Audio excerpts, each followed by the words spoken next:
The controversy over the hijab, or the headscarf worn by Muslim girls, has intensified in Karnataka. It's turning into a political issue, with several political leaders, including Rahul Gandhi and Mehbooba Mufti, sharing their thoughts on this on social media. So how did the hijab row start? Who's involved? And what has the government said? Here's what you need to know. 1. How did the hijab controversy begin? 6 students of a government college in Udupi were not allowed to attend their classes wearing hijab because it was not a part of the dress code designated by the school. Students protested in December and claimed that the college was not allowing them to go to their classes for the past 15 days. After this incident, boys from another school, the government pre-university college in Kundapura, protested against girls wearing the hijab. They were seen wearing saffron shawls in protest videos.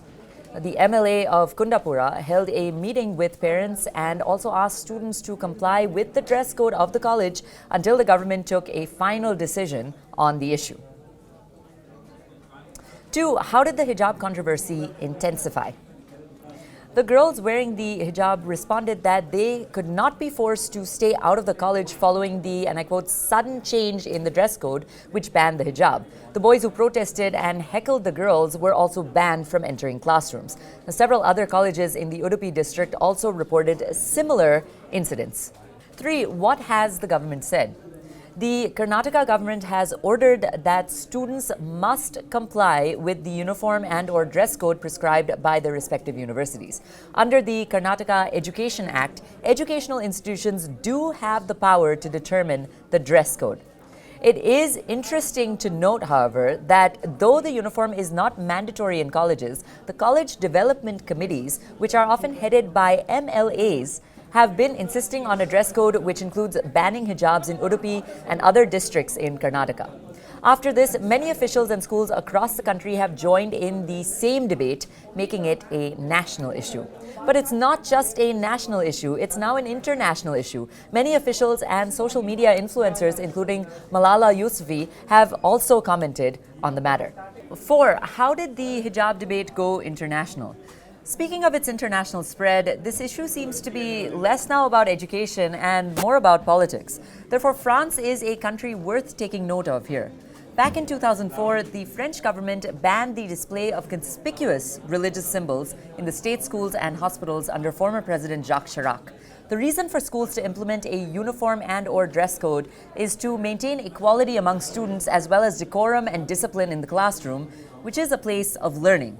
Despite this, multiple influencers and leaders, including Shashi Tharoor, maintain that the hijab ban is regressive. Many influencers have also blamed the Modi government for supporting oppressive action. But there are multiple sides to this debate. Perhaps Tharoor, along with all of these influencers, need to take a look outside the Modi government on this issue.